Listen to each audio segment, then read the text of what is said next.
প্রিয় দর্শক, আজকে ভাঙা পৌরসভা ৪ নং ওয়ার্ড মধ্যপাড়া হাসামদিয়া থেকে এমপি নিক্সন চৌধুরীর সমর্থিত প্রার্থী কাউসার ভূঁইয়ার জন্য দোয়াত-কলম মার্কায় ভোট চাইতে নামলেন আয়ব মাতুব্বর, বড়বাস মালিক সমিতির সভাপতি এবং বাবু জগদীশ চন্দ্র মালো পচা, সাবেক কমিশনার এবং সাবেক প্যানেল মেয়র ভাঙা পৌরসভা।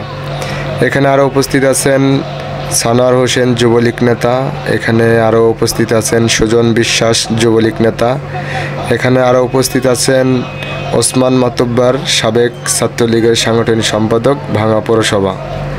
আজকে এরা বিভিন্ন স্থানে গিয়ে ভোট চেয়ে অনেক সাড়া পেয়েছেন।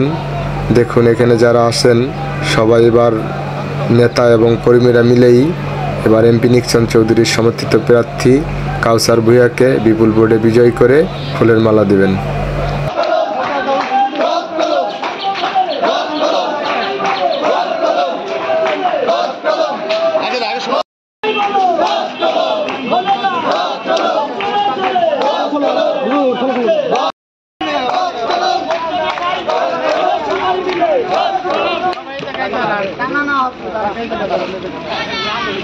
না